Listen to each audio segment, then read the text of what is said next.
Editor Vicky is gonna go through every stage of grief with this video.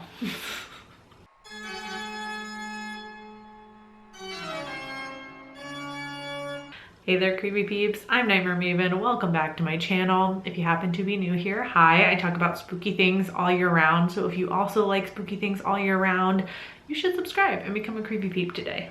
So Insidious: The Red Door is the directorial debut of Patrick Wilson and the finale to the Insidious franchise. Although I feel like Insidious and Conjuring are like synonymous at this point, and they say it's the final chapter, but I don't really believe them. So-called final installment takes us back to the Lambert family, with Dalton going off to university. Both Josh and Dalton are experiencing strange things that lead them back into the further as they try and regroup their lost memories from their last experience with these vengeful spirits. So I'm gonna start by giving you my spoiler-free thoughts on the movie, and then there will be a section at the end where I might go on a bit of like an unhinged kind of analysis of the movie that just kind of hit me towards the end of the film. And it hit me so hard that like during the entire credits, I just sat in the theater like feverishly typing into my notes app to like get it all out of my brain. Before all of that, let's talk about my spoiler-free thoughts for a second.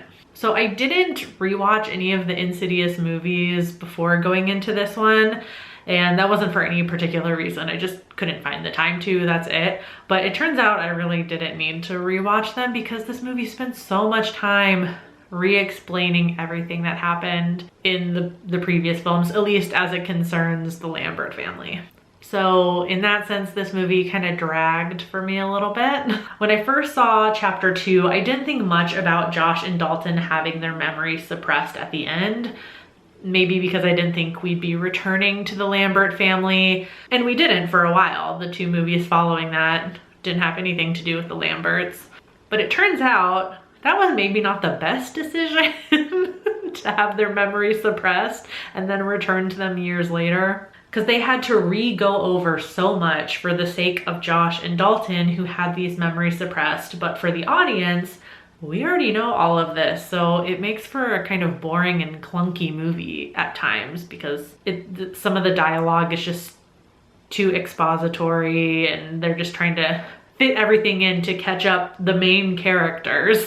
In terms of the way the film looked, the cinematography and everything, it's looked just like an Insidious movie. It's exactly what you would expect. Everything is like dark and gloomy everywhere. There's plenty use of colored lighting, especially when we're in the further. That kind of like bluish green light in all of the movies tends to signify when we're in the further, or when anything scary is happening in general. There's always a lighting cue that happens to let you know that something scary is about to go down. But speaking of the further, again, because Josh and Dalton spent so much time relearning things, I feel like we spent less time in the further, which just felt weird to me because this is meant to be a final installment. I thought it was going to be more like balls to the wall scary stuff, and it really kind of eased you into it as if it was the first film in a franchise. So it just, something felt off about it.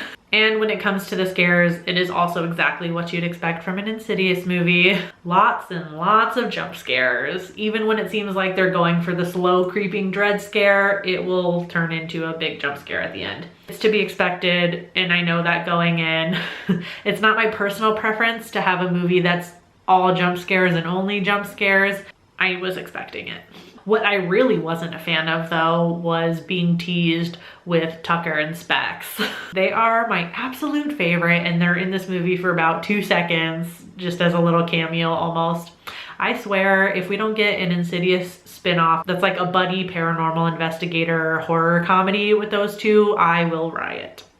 All right, so now for my like bizarre interpretation of the film. It is quite the reach, so if you're not into that, I'll see you later. If you haven't seen the movie yet, it's gonna get a little spoilery in this portion, so maybe come back after you've seen the film. Okay, so I'm gonna set the scene for a second. So I'm sitting in the theater, I'm having, you know, like a normal time watching this. Nothing too crazy is going on. I'm not being blown away by the film. I'm not overall disappointed either. Then we get to the end of the film, particularly when Josh is trying to hold off the red door, and he repeats that line that his father left in a note, like, it ends with me, or something to that effect. And I kind of just got like struck by this interpretation of the movie out of nowhere. So as I mentioned before, as the credits were rolling, I was just like doing a brain dump into my notes app. So the whole film is about Josh and Dalton coming to terms with the memories that they suppressed, and these suppressed memories have caused strain on their relationship and their relationship with their entire family as well. Plus we have this additional plot of Josh learning more about his father, who was absent for his entire life. Josh finds out that his father could also astral project and ended up committing suicide while being in a psychiatric hospital. It was all of that towards the end of the movie. It kind of just like hit me, like this movie is really about like this cycle of this behavior, I guess, that is passed down through the men in this family. And I kind of just started to compare it to the patriarchy and like, you know, these toxic behaviors that are very much learned. And I know because I just mentioned that P word, so many people either clicked away or you're now feverishly typing a hate comment to me as I speak. But hear me out, I did say it was a bit of a reach. So as I see it, astral projecting is representative of these behaviors, upholding the patriarchy and blah, blah, blah, blah, blah. So the men in this family are trying and failing to deal with it, and we see how it affects their family unit as a whole. The actions of the man that came before also affects it as well. We have Josh, who resents his father being absent his entire life. So Josh tries to be a good dad to Dalton, but then he also kind of ends up putting him in danger as well by not giving Dalton the tools he needs to deal with this. And this presents like violence. We see this especially in chapter 2 when Josh tries to kill his family while possessed, and it rips the entire family apart basically, which is what we see in this final chapter. One of the other reasons I kind of started to go down this line of thinking was also because the new character that's introduced in The Red Door, which is Chris, Dalton's classmate, who is the only, I'm gonna say the only woman in the movie. Renee is only in it for a little bit. She's not a main character in this one.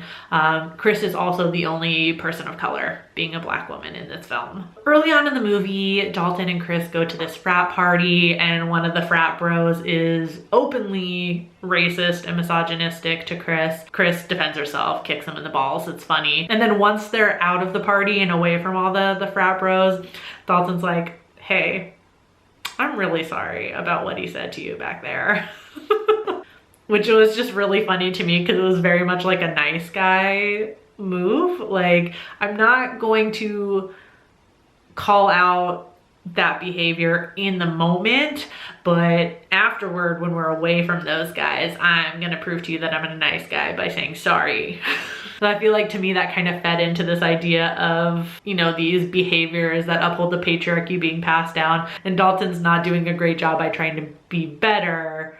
It's like he's almost there. It wasn't just that scene. There's another scene towards the end of the movie and Dalton is possessed. It's kind of a repeat of chapter 2. Instead of Josh trying to kill his family, it's Dalton who's now possessed and who has become violent, and Chris happens to be in the room when this happens. So we have this very terrifying moment in the movie where, you know, Dalton, this cis white man, is standing over a black woman who he has just thrown on the bed, and he's like twisting in his hands, like tightening in his hands this rope to likely strangle her or string her up, you know? And then we have this scene that's kind of happening simultaneously with the Dalton and Chris scene at the end.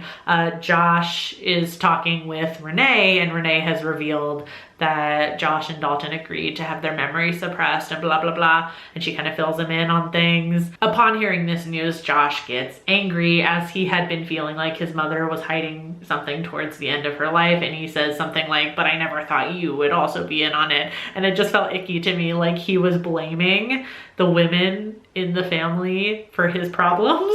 Is again, just another like toxic behavior that men do that uphold the patriarchy. So that's where all the cogs kind of just started turning for me. Like it just, I don't know where this interpretation was going. I just noticed these things in the movie, and I guess I just related them to my own experiences and things like that. If it wasn't clear, this is just my interpretation of the film. I have no evidence that supports that any of that was intentional. I couldn't find any interviews that confirmed that. So it's 100% just the way I ended up viewing the movie. And if I can just mini rant really quick, this has nothing to do with like my patriarchal interpretation of this movie, but throughout the film, Dalton is, you know, he's like this moody teenager going off to college, you know, like he draws, angsty, and he kind of wears dark, grungier clothing. Like he's not a goth or anything like that, but noticeably dark clothing. But at the end of the movie, when everything has been solved, you know, and we have the mega super happy ending, we see Dalton in his dorm room and he's wearing like this bright ass like white button-up shirt with like colored stripes and like jean shorts,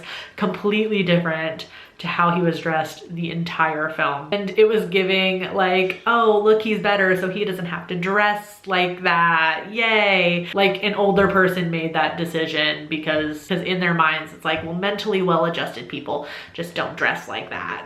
End of mini rant, that was it. But overall, I thought the movie was just okay. I'll definitely be in the comments waiting to hear what you guys thought about it. Hope you enjoyed this video and my bizarre interpretation of Insidious the Red Door. If you liked it, give it a thumbs up and subscribe. Become a Creepy Peep today. It's completely free. I will see you very soon with a new video. Until then, stay strange. Bye.